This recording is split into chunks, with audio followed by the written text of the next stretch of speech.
Irmãos e irmãs, Salmo 103, esse é o nosso texto para hoje. Livro dos Salmos, capítulo 103, um salmo de Davi, que diz assim: bendiga o Senhor a minha alma, bendiga o Senhor todo o meu ser, bendiga o Senhor a minha alma, não esqueça nenhuma de suas bênçãos. É Ele que perdoa todos os seus pecados e cura todas as suas doenças, que resgata a sua vida da sepultura e o coroa de bondade e compaixão, que enche de bens a sua existência, de modo que a sua juventude se renova como a águia. O Senhor faz justiça e defende a causa dos oprimidos. Ele manifestou os seus caminhos a Moisés, os seus feitos aos israelitas. O Senhor é compassivo e misericordioso, muito paciente e cheio de amor. Não acusa sem cessar, nem fica ressentido para sempre. Não nos trata conforme os nossos pecados, nem nos retribui conforme as nossas iniquidades. Pois como os céus se elevam acima da terra, assim é grande o seu amor para com os que o temem. E como o Oriente está longe do Ocidente, assim Ele afasta para longe de nós as nossas transgressões. Como um pai tem compaixão de seus filhos, assim o Senhor tem compaixão dos que o temem, pois Ele sabe do que somos formados. Lembra-se de que somos pó. A vida do homem é semelhante à relva, ele floresce como a flor do campo, que se vai quando sopra o vento, e nem se sabe mais o lugar que ocupava, mas o amor leal do Senhor, o seu amor eterno, está com os que o temem, e a sua justiça com os filhos dos seus filhos, com os que guardam a sua aliança, e se lembram de obedecer aos seus preceitos. O Senhor estabeleceu o seu trono nos céus, e como rei domina sobre tudo o que existe. Bendigam o Senhor, vocês, seus anjos poderosos que obedecem a sua palavra. Bendigam o Senhor todos os seus exércitos. Vocês, seus servos, que cumprem a sua vontade, bendigam o Senhor todas as suas obras em todos os lugares do seu domínio. Bendiga o Senhor a minha alma. Bendiga o Senhor. Louve o Senhor. A gente cantou ainda há pouco uma canção, e eu sempre digo isso, é mais fácil a gente cantar do que no seco a gente dizer: eu te louvo, Senhor. As nossas canções, elas carregam uma capacidade de nos levarem para alguns lugares que, sem o ritmo, sem a melodia, sem o embalo, a gente tem mais resistência em chegar. Por exemplo, é mais fácil a gente cantar dizendo: quando as trevas me cercarem, te bendirei, do que na hora que as trevas nos cercam e que a vida é assustadora, a gente dá aquele suspiro na alma e dizer: Senhor, bendito seja o teu nome. E é mais fácil a gente cantar quando as lutas aparecerem, eu te bendirei, do que na hora que a gente está lutando e tem a sensação de que a gente está perdendo a batalha, naquele momento dizer: bendito seja o nome do Senhor. Quais são as razões que a gente tem para louvar? Quais são os nossos motivos para engrandecermos o nome do Senhor? A experiência comunitária da igreja é muito interessante, porque numa mesma hora, no mesmo espaço, se assentam lado a lado pessoas cujo coração está carregado de alegria e pessoas cujo coração está pesado pela tristeza. A gente nunca sabe. Eu mesmo já vim aqui, em momentos da minha vida, disposto a celebrar com todo o meu ser, porque eram momentos de vitória, mas já tive de ministrar muitos cultos, culto de ações de graças, inclusive, aquele tradicional que a gente tem em novembro, com meu filho com 20 dias numa CTI no hospital, e dizer no meio da comunidade: louvado seja o nome do Senhor, há dias e dias, há motivos e motivos. Eu não sei se hoje você chega aqui com o coração alegre, leve, dizendo louvado seja o nome do Senhor, ou se você chega aqui hoje com o coração pesado e triste, querendo dizer, mas não conseguindo: louvado seja o nome do Senhor. Esse salmo é uma canção, uma oração, um convite para que a gente louve o nome do Senhor. E é interessante porque o salmista aqui longe de tentar fazer uma espécie de predição da nossa vida, sabe? E dizer por aquilo que a gente está passando, ele tenta trazer para o meu imaginário e para o seu imaginário alguns motivos que podem ser comuns à nossa experiência, para que nós louvemos o Senhor. E eu acho legal a gente passear por esses motivos e ser conduzido pelo salmista, porque a nossa visão, ela sempre deixa de fora uma série de elementos que, conquanto reais, muitas vezes não são percebidos. Ninguém consegue ver na sua própria vida tudo o que há. A gente vê algumas coisas, outras tantas estão fora do nosso campo visual. E dependendo da nossa obsessão, do nosso desejo, a gente está tão focado num determinado negócio, num ponto, numa área, que a gente simplesmente se esquece de ver outras tantas coisas que estão acontecendo e que podem sim carregar em si muitos motivos para que a gente louve o Senhor. Quais são os seus motivos para louvar Jesus? E para dizer fora da força da canção, eu te bendirei, ó Senhor. Alguns aqui. Por exemplo, o salmista diz assim: bendiga o Senhor a minha alma, não esqueça nenhuma das suas bênçãos. É Ele quem perdoa todos os seus pecados. É ou não é um motivo para a gente louvar o Senhor? Saber que os nossos pecados, as nossas falhas, os nossos erros, aquilo que nos constrange, aquilo que nos envergonha, aquilo que a gente faz e que a gente sabe que não deve fazer, ou aquilo que deliberadamente a gente deixa de fazer quando a gente sabia que a gente devia ter feito.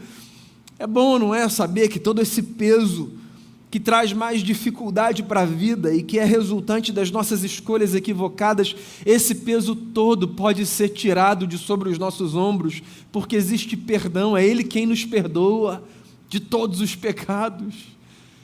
O salmista avança, ele diz assim: é Ele quem nos cura de todas as doenças. O que eu acho lindíssimo, não é uma promessa de que na vida a gente sempre vai experimentar cura, é uma afirmação de fé que nos faz perceber que sempre que a gente está diante da possibilidade da cura, a gente está diante de um feito de Deus. Quer essa cura venha através de um milagre, quer essa cura venha através da instrumentalidade de pessoas que têm se dedicado a cuidarem das nossas vidas. Toda cura, toda restauração, toda devolução da saúde, toda cura nas emoções, ainda que através de pessoas, tudo isso vem da parte de Deus, das mãos do Senhor. É Ele quem nos cura, é Ele quem nos perdoa. Ele avança e diz assim: é Ele quem nos resgata da sepultura. Ele é aquele que naquele momento em que a gente se sente morto, existencialmente morto, diz assim: vem para cá. Ele nos chama desse lugar da morte, nos devolve a vida. Eu tenho certeza, eu não preciso conhecer a sua vida a fundo, e nem pretender ser uma espécie de vidente ou profeta aqui para dizer que você seguramente já se encontrou num desses três lugares, de experimentar da parte de Deus um perdão que traz leveza para a alma. É maravilhoso, não é? Você ter consciência do seu erro, da sua falha, do problema que foi resultado da sua escolha, e parar diante da cruz de Jesus e se lembrar que por causa da cruz de Jesus existe perdão para todas as nossas ofensas. É escandaloso e ao mesmo tempo maravilhoso. A gente saber que ninguém precisa viver amarrado ao peso do pecado. O pecado traz para a gente um peso muito ruim, né? É muito ruim você viver com essa sensação de que você falhou diante de Deus. Por outro lado, é maravilhoso você saber que esse Deus contra quem a gente peca sempre nos acolhe com graça, com misericórdia, com bondade.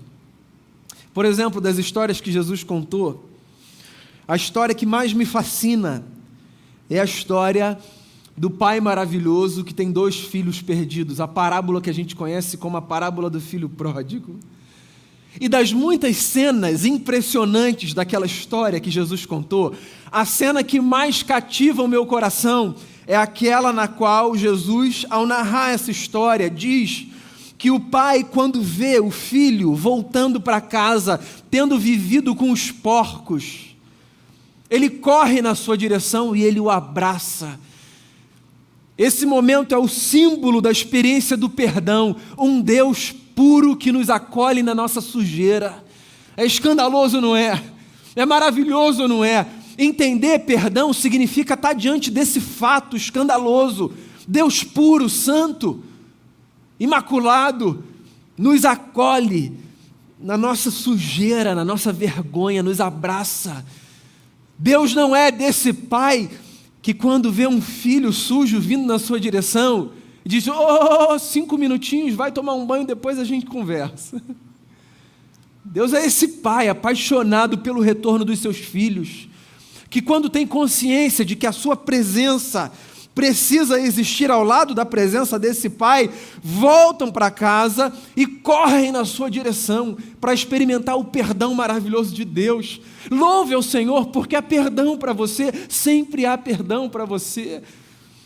Aquele dia pesado, aquele dia difícil, que a gente tem vergonha, sabe, de olhar diante do espelho, de ter de conversar com aqueles olhos que a gente vê, saber que Deus nos perdoa. Isso é tão escandaloso que tem gente que rejeita, sabia? Tem gente que diz assim, não é possível, não mereço. Sim, não tem a ver com merecimento, tem a ver com graça, com quem Deus é. Louve ao Senhor, Ele nos perdoa de todos os nossos pecados, todos os nossos pecados. Deus sempre nos amará, sempre nos acolherá. E Ele nos cura, e nos cura de tudo que é possível ser curado. Ele pode restaurar a nossa saúde emocional, relacional, física. Toda a cura vem de Deus. Sempre que você se depara com a potência da vida e sempre que a vida é devolvida a você, volto a dizer, seja através de um milagre dos céus, seja através de um profissional de saúde que cuida de você, você pode olhar e dizer, obrigado, Senhor, porque quer diretamente ou indiretamente vem das tuas mãos, porque o teu nome é Rafá, Deus que cura. Louve ao Senhor, é Ele quem te cura de todas as doenças, e é Ele quem cerca você com benignidade e compaixão e traz você de volta da sepultura, porque quando a gente tem aquela sensação de que acabou, porque a nossa experiência é uma experiência de esgotamento, Ele é esse Deus que nos chama e nos toma pela mão, e que da mesma forma que literalmente chamou Lázaro da sepultura, dizendo, Lázaro, venha para fora, nos chama dos nossos sepulcros existenciais, os dias de morte, vale de sombra da morte. Todo mundo tem dia assim, não é só você não é só você que tem dias assustadores não, todo mundo tem. Mas você lembra da canção do mesmo Davi, né? Foi o mesmo poeta quem disse, ainda que eu ande pelo vale da sombra da morte, tu estás comigo, sempre com a gente, sempre do nosso lado, sempre nos acolhendo, sempre nos acompanhando, sempre cuidando da nossa vida. Como a gente não vai louvar o Senhor? Bendiga o Senhor, é o que diz o poeta. Ele cerca a nossa existência de bens. Está aí um tema sensível para falar na igreja. Esse tema é um tema que foi tão desgastado, esticado, torcido, virou uma caricatura tão assustadora. Esse negócio de dizer que Deus vai nos dar bens, Deus vai nos fazer prosperar. Esse negócio foi tão desgastado que a gente correu para o outro extremo. A gente não fala mais disso. Sob o risco de chamarem a gente de esse povo aí, da prosperidade. Espera lá, para a gente se proteger dessa loucura de achar que Deus está com a gente a partir da quantidade de bens que a gente tem, a gente não precisa correr para o outro extremo, que é o de achar que aquilo que vem da parte do Senhor e que é material não é importante. Está aqui no texto, o salmista diz, Ele cerca a nossa vida de bens. Não significa dizer que Ele vai nos dar do que há de melhor e de que nós seremos pessoas ricas e prósperas dentro dessa perspectiva, mas significa dizer que Ele se preocupa também com aquilo que é importante para a nossa vida e que tudo que para nas nossas mãos, quer seja como resultado do nosso próprio trabalho ou como resultado da generosidade de terceiros, tudo isso é dádiva dos céus. Sim, Ele nos cerca de bens, cuida da gente demais. O pão que vem para a nossa mesa, mesmo que seja resultado do nosso trabalho, ele vem como resultado da graça de um Deus que não nos desampara. A roupa que a gente compra para se vestir, a viagem que a gente faz para descansar com a família, os avanços na vida, as conquistas, tudo isso é resultado de suor? De muito suor. às vezes, da generosidade de gente que nos momentos difíceis se organiza para abençoar a nossa vida? Sim. A eles nós devemos o nosso obrigado, sem sombra de dúvida. Mas, em última instância, quer seja o nosso trabalho, quer seja a generosidade de terceiros, em última instância, tudo que a gente tem é fruto do cuidado de Deus sobre a nossa vida. Então, tenha você pouco ou muito, pelo que você tem, dê graças. Jesus nos ensinou a fazer isso. Lembra? Diante de uma multidão de 12.000 pessoas, com 5 pães e 2 peixes, antes de repartir aquela comida, Jesus deu graças ao Pai, dizendo: Pai, muito obrigado por esses 5 pães e 2 peixes. Porque a gente não deve agradecer só quando a gente tem muito para receber.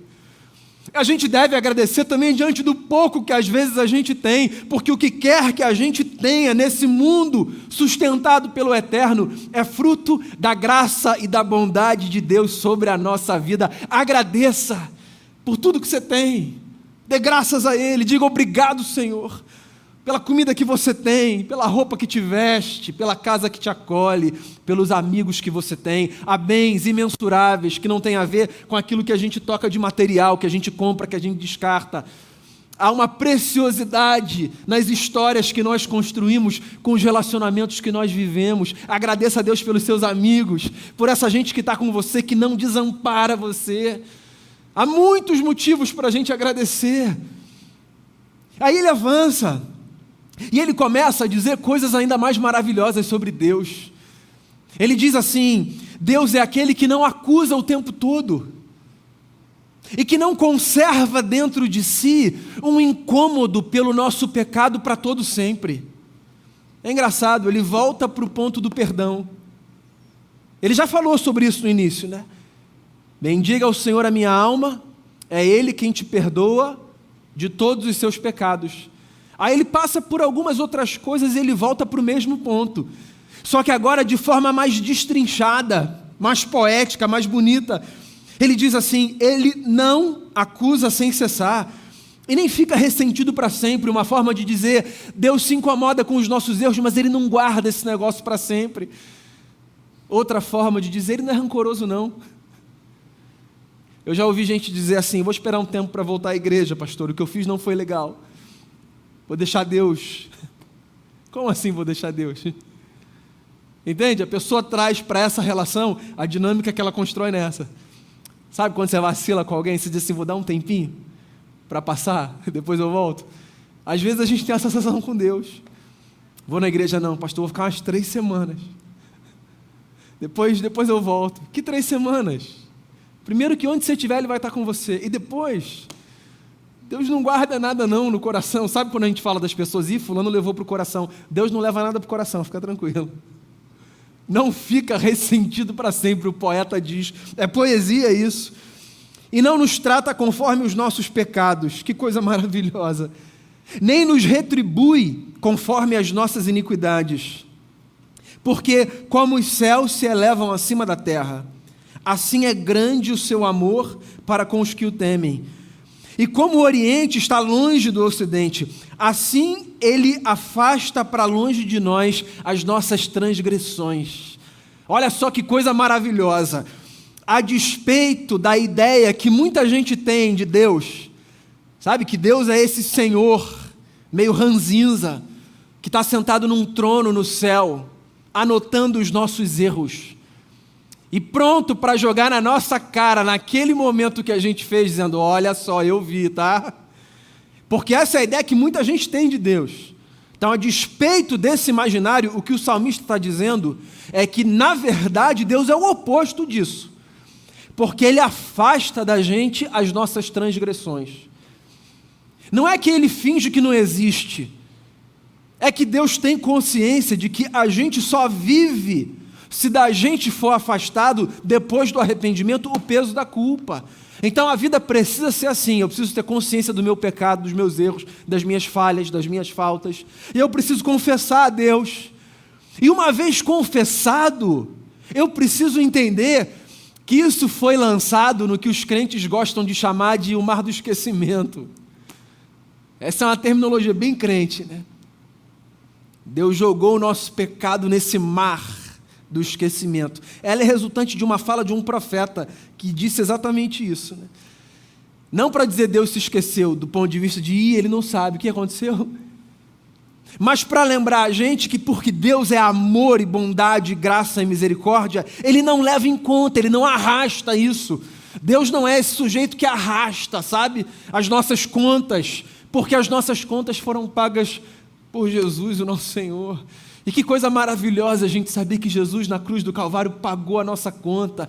E agora a gente pode viver com responsabilidade e com liberdade, tentando acertar, mas com a consciência de que quando a gente erra, a gente ainda assim vai encontrar em Deus esse ser que afasta da gente as nossas transgressões. Como o céu dista da terra e o Oriente do Ocidente, assim Ele afasta de nós os nossos pecados. E como um pai tem compaixão dos seus filhos, assim o Senhor tem compaixão dos que o temem. Quem vive a paternidade e a maternidade consegue perceber esse texto com mais profundidade, né? O coração de um pai e de uma mãe, ele é encharcado de compaixão. E é para ser mesmo. Nem todo mundo, infelizmente, tem experiência de viver em famílias saudáveis. Então, nem todo mundo recebeu da parte do pai ou da parte da mãe compaixão, misericórdia, acolhimento. E é curioso, porque sempre que o texto bíblico faz essa comparação com maternidade e paternidade, ele faz não para nivelar todo mundo, porque nem todo mundo teve, nessa perspectiva humana, essa experiência maravilhosa. Mas o texto fica claro para todo mundo, é como se os textos dissessem assim: quer você tenha tido o melhor pai e a melhor mãe, quer não, pensa no seguinte: Deus é tão maravilhoso que Ele é infinitamente melhor do que qualquer experiência de paternidade ou maternidade que a gente possa ter desfrutado. Então, quer você conheça isso por experiência própria, quer você saiba disso por ouvir de terceiros, tem pai e tem mãe que são maravilhosos, a verdade é a mesma para todo mundo: Deus é melhor do que o melhor pai e a melhor mãe. E se um pai e uma mãe têm compaixão pelos seus filhos, que dirá o Senhor sempre se compadece de nós. Que no português bem claro significa que Deus sempre está pronto para acolher você, sempre. Então não fuja dele, não corra dele, corra para ele, vá para os seus braços, vá ao seu encontro, desfrute desse escândalo que é a graça de Deus, que sempre traz a gente para perto, e nos dá a possibilidade de viver com uma lembrança, que é a última lembrança aqui do salmista. Ele diz assim: a vida do homem é como a relva, breve, passageira. A gente está aqui numa hora, outra gente não está. O amor de Deus dura para todo sempre. É interessante, porque é como se ele estivesse dizendo assim: se isso aqui passa rápido, e se a gente sempre vai ter o amor do Senhor à nossa disposição, e se a gente viver isso aqui que é rápido, imerso nesse amor, será que isso aqui que é rápido, ainda que passageiro, não tem mais chance de carregar o peso e a leveza dessa eternidade? E se a gente entender que Deus não é aquele de quem a gente precisa fugir, mas aquele para quem a gente deve correr? Justamente por isso, porque Ele nos perdoa, nos ama, nos acolhe. E se a gente entender que a nossa vida, contraditória e difícil que seja às vezes, ela deve ser vivida a partir da perspectiva da gratidão, da bênção e do louvor, será que isso daqui, que é tão fugaz, não vai ficar mais interessante? Bendiga minha alma ao Senhor, bendiga o Senhor, louve o Senhor. Por quê? Tem tanta coisa, tem o pecado que é perdoado, tem a cura oferecida, tem a compaixão que nos sustenta, tem a força que Ele nos devolve quando a gente acha que a gente está na sepultura. E tem tanto mais, né? Tem tanta bênção que a gente recebe da parte do Senhor. E porque a vida é assim, sabe qual é a verdade? A gente passa, desfruta e às vezes nem se dá conta de que aquilo que a gente desfrutou passando rápido, correndo, aquilo é fruto do amor de Jesus pela gente, sempre atrás da gente, sempre nos conduzindo, sempre dizendo para mim e para você essa verdade básica: existem ou não existem muitas razões para a gente louvar. Então, quando o dia for bom, meu irmão, minha irmã, cante a canção: eu te bendirei, ó Senhor, eu te bendirei, eu te bendirei, teu glorioso nome eu bendirei.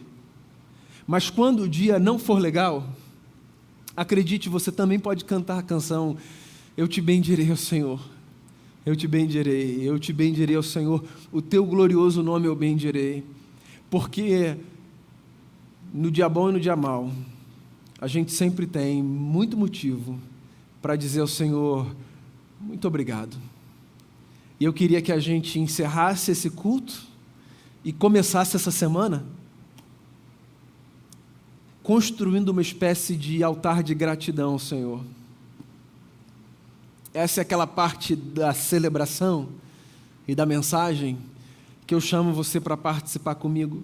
Aí do seu lugar, fica tranquilo que eu não vou apontar para ninguém, não. Eu queria que você participasse comigo, respondendo aí do seu lugar ao seu Deus e Pai, em oração, pensando, pelo que você pode louvar o Senhor hoje? Qual é o seu motivo de gratidão? Pelo que hoje você pode dizer: Senhor, eu te louvo. Não precisam ser apenas as coisas maravilhosas que têm acontecido. Você pode, inclusive, louvar a Deus pelos desafios que, de alguma forma, têm contribuído para que você cresça na graça e no conhecimento de Jesus. Entre os salmos, há alguns que nos encorajam a fazermos exatamente isso. Entrarmos pelas portas do templo com ações de graças e pelos átrios passarmos com hinos de louvor, rendendo a Ele graças e bendizendo o seu nome. Eu queria encorajar você a fazer uma oração aí onde você está e a dizer ao Senhor: Senhor, nessa noite eu quero te bendizer por... E aí você continua do jeito que você quiser, mas tem um tempo, coloque sua vida diante do Senhor. Talvez seja a primeira oração que você vai fazer nesse dia, não tem problema nenhum. Se for, então faça, converse com o seu pai. Se você já tiver feito outras orações ao longo desse dia, faça mais uma. Coloque a sua vida diante do Senhor e peça a Ele para tornar os olhos do seu coração, dia após dia, sensíveis àquilo que Ele tem feito, porque isso torna a nossa vida muito mais leve, acredite nisso.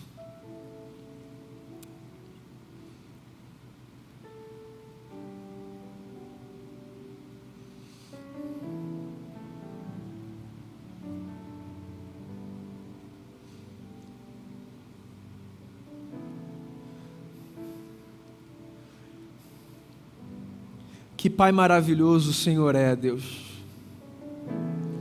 Não nos trata segundo as nossas iniquidades, mas nos oferece perdão e afasta de nós as nossas transgressões. Que Pai maravilhoso o Senhor é. Se o nosso pai e a nossa mãe já são para a gente uma representação do que significa ter um coração compassivo, que dirá essa vida com o Senhor? Se a gente já experimenta amor nessas relações de ternura intra-humanas que a gente vive, onde todo mundo é falho, todo mundo erra, que dirá nos teus braços um Deus que é santo? Obrigado, Senhor. Obrigado por estar com a gente. Obrigado por cercar a gente de bens.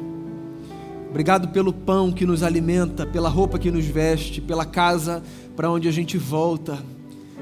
Obrigado pelo trabalho que a gente tem ou pela força que a gente tem para continuar buscando um trabalho que a gente precisa. Obrigado pela cura que às vezes vem direto dos céus e por aquela que tantas vezes vem através da instrumentalidade de gente que empresta as suas mãos e a sua inteligência para ser mãos e inteligência do Senhor aqui na terra. Obrigado pelo recurso que é resultado do nosso trabalho, por aquele que é fruto da generosidade de gente que às vezes resolve partilhar o que é seu para abençoar mais gente. Obrigado. Obrigado pelo perdão dos pecados. Obrigado por ressuscitar a gente sempre que a gente se encontra nesse lugar de morte existencial. Obrigado por nos chamar pelo nome, como um dia chamaste Lázaro da sepultura. Obrigado por nos chamar para fora e nos devolver a vida quando a gente achava que não tinha mais força para viver. Uma voz chamou no fundo da nossa alma, dizendo: venha para fora, venha para a vida. Obrigado pela vida, que é uma dádiva. Obrigado pela saúde que a gente tem. Obrigado pelos amigos, pela família. Obrigado, Jesus. Obrigado. Obrigado pelo ar que a gente respira. Obrigado pelo fôlego de vida. Obrigado pelo que a gente aprende nos desertos, porque por mais que eles não sejam desejados e às vezes sejam assustadores, a gente sabe que nos desertos o nosso caráter tem sido forjado à semelhança do caráter de Jesus. Então, obrigado, obrigado. A gente quer te agradecer por tudo que o Senhor faz e, acima de tudo, pelo Deus que o Senhor é. Obrigado pela salvação em Cristo Jesus. A gente veio aqui para te adorar e a gente quer encerrar essa noite cantando essa verdade. É para isso que a gente está aqui, para bendizer o teu nome, Jesus Cristo, nosso Senhor. É nesse nome precioso que a gente ora agradecido. Amém.